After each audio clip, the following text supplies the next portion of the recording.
Yo, what's up, family? Before we start the video, please give a like, subscribe, and share it in everyone that you can. Just get out there a little bit more. With that being said, let's get right into the video. The Boston Celtics took game 4 in Orlando to go up 3-1 versus the Magic, and the offense looked a lot better, and I wanted to take a look, so let's get into the film. Alright, how y'all doing? I hope y'all doing good. If you're new here, welcome. If you're not, make sure you take your shoes off before you come in the house. And the Boston Celtics offense looked a lot more fluid and a lot more creative than they did last game. They only had 93 points last game. They finished with 107 in this game. And a big thing to me in this series and in these games were the Celtics running plays with multiple actions, right? So when the Celtics went to the killer wheel pick and roll a lot in that second half of last game, the physicality of the Orlando Magic off the ball was able to deter a lot of those actions, and they just got into that stuff really slow, and it dragged their pace all the way down. And I'll talk about that later. But the one screen action plays where they're just trying to get one person onto somebody, and the Magic are just switching it really good, and they're playing super physical, and it's taking us so long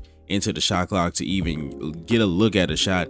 It just didn't work, and that ultimately led to the Celtics only scoring 34 points in the second half last game. But in this game, the Celtics really made a conscious effort to run their sets and to run things off the ball so they can get some easy looks. So here the Celtics go to horns rip. This is a play that the Nuggets use a lot just to get the ball to the best player and playmaker at the elbow. Of course, the quickest way to identify a horn set is two people right there on the elbows of the free throw line. We got Tatum and Porzingis. Derek White is going to enter the ball into Jason Tatum. He's going to come over to Porzingis, and KP is going to set this rip screen for Derek White. So he's going to set this screen, and he's going to curl cut this all the way to the basket. And what this does is, the first option, of course, is if Derek White is open, you pass that ball, he gets a layup. And in the event that that's not there, it's probably because of some help defense that came over. So if Paolo comes over to try to stop this cut by Derek White, that means Al Horford's open. And if Carter Jr. just started to sag down because he saw the cut coming, that means Kristaps Porzingis can come up here to the three-point line, or in the mid-range area, he can get a shot off. But Orlando does not end up stopping this cut. A good little brush screen there by Porzingis. Derek White gets a layup. All right, so as I alluded to earlier, the last game offensively was a tale of two halves. The Celtics had about 59 points in the first half and only had 34 in the second. And the thing that attributed to that is how slow the Orlando Magic made the Celtics play. Now, a lot of it is how the Orlando Magic play and how physical that they were, that in turn slows the game down. But it was also something that the Celtics just stopped doing, and it was pushing the ball regardless of the result of the basket. In the first half of the last game, the Celtics pushed the ball regardless if it was a make or a miss, and they got the ball up above half court in 21 to 20 seconds. And they played against an unset Magic defense. So they either sprinted down the court, got right into some screening actions, they'll get into the drag angle pick and roll. Just playing against an unset Magic defense, it makes them do things that are uncharacteristic. So the Magic don't usually play this close help, right? But since Jaylen Brown just went down the court and immediately posted up KCP, immediately got a paint touch, we got Paolo Banchero sitting right beside Jaylen Brown. We got Franz Wagner sitting at the elbow. And this goes against everything that the Magic want to do because they don't want to give up threes. But as you see, there's two people open on the three-point line, right? So when the Celtics, something that was super consistent is when the Celtics push the ball, they get good looks. They get an open three here. Al just doesn't hit it. All right, so the Celtics go to their favorite baseline out of bounds play, which is the blob stagger. But when Jaylen Brown is in the game, they usually like to put a post-up option right here just so they can get into something quick. So of course you got the stagger screens here, two of the same off-ball screen set with just a little bit of space in between them. And this could be Peyton Pritchard. They love to run this with him in the game, and he could just come out and potentially get a three-point opportunity. But something the Celtics were doing a nice job of all game was reading how the Orlando Magic defenders were playing these off-ball screens. So of course, the Orlando Magic don't want to give up threes, so they're going to play super high. They're going to try to top block us. And what Derek White does, he smartly doesn't play like a robot. He just slips right to the basket. Corey Joseph is lagging behind, but we do get the ball into Jaylen Brown, and he posts up KCP and gets a bucket. And again, when the Celtics push the ball off of makes or misses, good things happen, right? Kristaps Porzingis was super ineffective the last game. The Celtics kept trying to get the killer wheel pick and roll going. Orlando was just super physical, and KP was just unable to take advantage of mismatches that he's been able to take advantage of his whole time here at the Celtics. So this has just been a bad matchup for KP, but the adjustment that Joe Mazzulla and the Celtics made was having him roll a lot more. So especially when we push the ball and we have the Orlando Magic backpedaling, right? He comes up to this and acts like he's going to set the screen, but he just slips this ankle pick and roll, and Orlando Magic have some miscommunication on the defense side of the ball. The switch pocket is just way sloppier. Wendell Carter Jr. is usually up right here on this 3-point shooter, so the Celtics can't take it 3 and they could just easily switch. You see how Corey Joseph was gonna play this. You see how he goes over it. That's going to be important for another clip, but the Celtics just do a nice job of getting to that stuff quick, forcing the Magic to make some mistakes in the dunk. All right, so the Celtics go to some slot pick and roll, and this was the biggest change, right? When you're going against a set Orlando Magic defense, like, you have to get good screening. You have to actually hit the person on the screen. Last game, Kristaps lacked the physicality to compete in that game, right? And he was doing a lot more popping than he was rolling. And this is what the rolling does, right? So as we saw in the last clip, Corey Joseph, his job is to fight over the screen so whoever the handler is doesn't get space for a wide open pull up 3, right? So what that means is that if this screen is set good, Corey Joseph is gonna get moved up the court just a little bit, right? And then when somebody rolls, Carter Jr.'s job is to switch. He's not in drop. So when he switches, he has no responsibility to this roller, right? This is all Corey Joseph, and this is all Franz Wagner or whoever can help or tag on this roll, right? So if Kristaps sets a good screen, that moves Corey Joseph above him. So now he has a free roll to the basket because of what the Orlando Magic are doing. Carter Jr. is helping, so he cannot be worried about this roller, right? If Kristaps Porzingis continues to roll like this, if he continues to screen like this and actually hit somebody, the Celtics can get this all night. So again, we have the same concept. We got the Celtics going to some pick and roll action between Jason Tatum and Al Horford, and watch what Al Horford does. He hits him and he forces KCP up the floor a little bit. Now the release angle that opens up the pocket pass, right?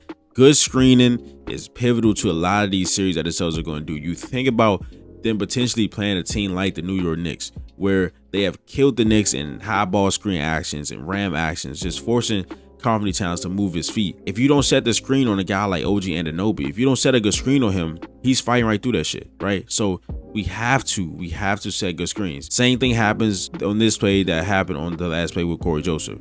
We set a good screen, force him up the court a little bit, and he gets behind our roller. So now there's a small on our roller, plus we have the angle, right? So that opens up the pocket pass right there. Al Horford gets it in the short roll. Now we got a 2-on-1 situation between Al Horford and Kristaps Porzingis, and Al throws a lob up. All right, so this is something that I've been clamoring for like the last 2 games. The Celtics just running things with multiple actions, and the Celtics running things to get Tatum and Brown in the post against small defenders, so they're not at the top of the key being focused on super heavily. So what happens here is Sam Hauser kind of sets a little bit of a cross screen. A cross screen is usually when there's 2 people on the blocks and one guy from the opposite block comes and sets a screen for the guy on the opposite block so they can switch blocks.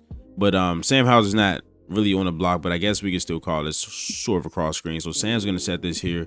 Jay Tatum's going to get to the mid-range area on Anthony Black. Then Hauser's going to get into some screener action. So he's the screener here on this rip/back screen for Al Horford. And as Paulo is focused on that, as Caleb Houston is focused on communicating that, Luke Cornett is going to set the pin down for Sam Hauser right here. He's going to come open for a 3. All that is just occupying the rest of the Orlando Magic defense. The killer wheel pick and roll, when it works, it works. But in the second half of last game, the Celtics only made 2 Orlando Magic players work per possession, right? Because they kept trying to get the killer wheel pick and roll going, and the rest of the Magic defenders was just standing there waiting, getting their energy back up.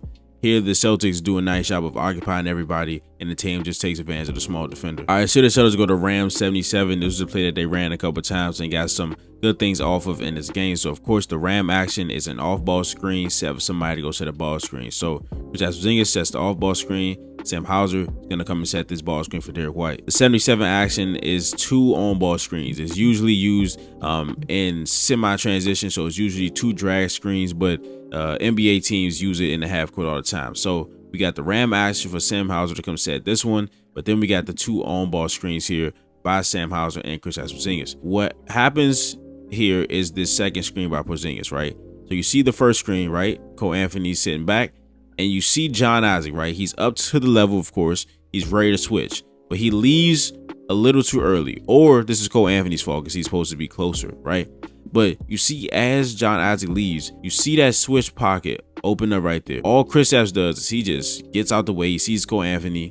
He backs him down and we get a foul. And this is what I meant on that blob stagger action when Derek White just slipped to the basket because of how Corey Joseph was playing the off-ball screen. And I said that the Celtics did a nice job of recognizing how the Magic were playing those off-ball screen actions, and they just were not robots and they just reacted to it, right?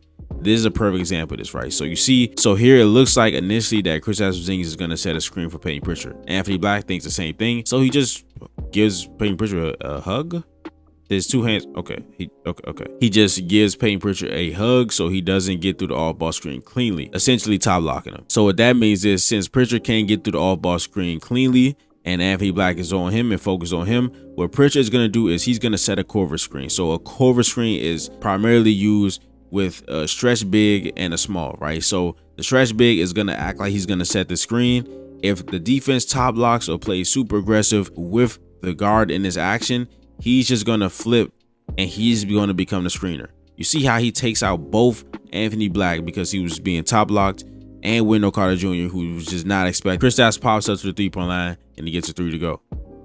All right, so the Celtics go back to Ram 77. Of course, we got the Ram screen right there, off-ball screen, set somebody goes hit a ball screen. And what Ram action does, it lowers the physicality of the Orlando Magic. So let's just imagine you have somebody coming to set this killer whale pick and roll, right?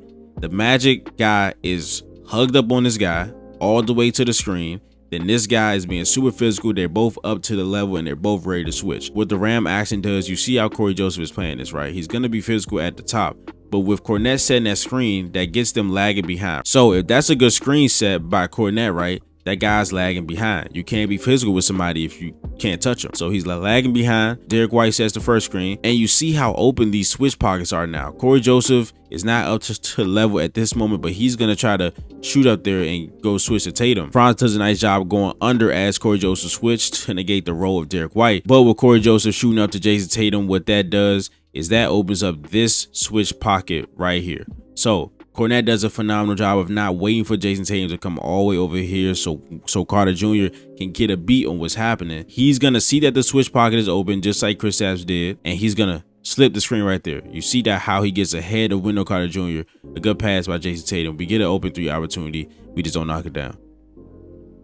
All right, so of course we know the Celtics to be a team that loves to get mismatches and exploit mismatches, and a lot of that usually comes from the offensive side of the ball. But something that I detailed in the last game on Twitter, if you don't follow me, my tag will be in the description. And it's what they do on the defense side of the ball. So the Celtics bigs get switched onto a small on the other team, or the Celtics bigs contest a 3-point shot and the shot misses. What that means is that whoever our big was just contesting and them, they will be the first people down the floor if our big hustles. So you see we got Al Horford contesting Corey Joseph on this 3. He misses, and look, Al Horford is already behind the entire Magic defense, right? So as he's looking, as he sees the miss, he starts to run down, and Corey Joseph or somebody has to run down. Now, Wendell Carter Jr., Paolo, and Franz are all not in this play right now. The only people back is Al Horford, Corey Joseph, and Tavis Caldwell-Pope. So regardless of what happens, we have a favorable matchup between either KCP or Corey Joseph. So what does Al Horford do with that? He gets really good position and putting KCP under the basket and sails off for Jaylen Brown. All right, so here the Celtics go to some really old offense, but it still works. The Magic still do it. It's called flex action. Flex action is named after the flex cut, after the flex screen. So here, Derek White is going to set this flex screen and KP is going to do a flex cut. A flex cut is a cut right across the key, and the flex screen is usually used for somebody in the corner or the short corner, which Kristaps Porzingis is in this instance. And Derek White is going to set this screen on Kristaps' man. He can either go across or he can go under if he sees that it's easier to get this guy on him. Kristaps elects to go over it. Derek White sets the screen, and you see how that just collapses the Magic defense. You see how spread out they are now, right? You see how when Kristaps goes through, Anthony Black tries to chuck him so he doesn't get a free run to the basket. He gets the switch on Gary Harris, but you see how close and how jumbled up the Orlando Magic defense is right now. The Warriors love to run this play for Stephen Curry because he's a really effective screener because of his gravity. But then the second part of this flex action is the screener action. So as Derek White sets that screen for Kristaps Porzingis, he's going to receive a pin down by Peyton Pritchard, and he's going to come out and get an open 3. And this is what I was referring to when I was just talking about the ram action and the off-ball screen actions, just negating the physicality of the Orlando Magic. The offense was so hard to get into. It took so long to get into in the second half of last game. But this Looks like it could have been some ram action. I thought Jaylen Brown was gonna go up and screen for Jason Tatum, but you see how open he gets off this off-ball screen by Derek White, right? They can't be physical if they're not there. So you set this screen, Jaylen Brown gets wide open. He got an opportunity that we would love Jaylen Brown to get 9 times out of 10, and a rise up elbow jumper. He just ends up missing it. But the Celtics need to run more of these off-ball screens, these ram actions and stuff like that, so we can negate the physicality off the ball by the Orlando Magic.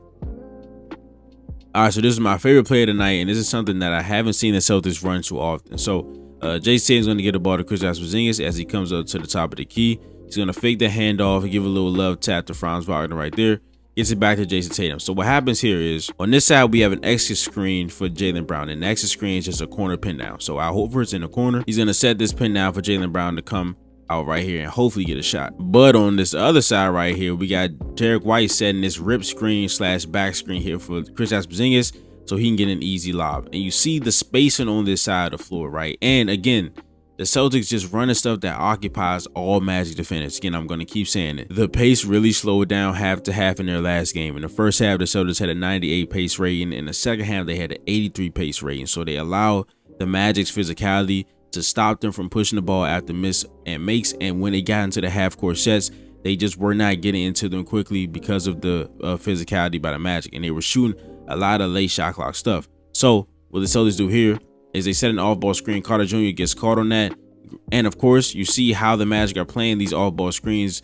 You see Corey Joseph, like we saw Anthony Black, is just hugged up on our guy. So he sets that screen. Kristaps gets an open lob opportunity. He doesn't fit the first one, but he puts it back. But that is the video. If you enjoyed it, please leave a like, subscribe, and share it in everyone that you can. Just out there a little bit more. Now we'll see you guys next video. This is Nick. Peace.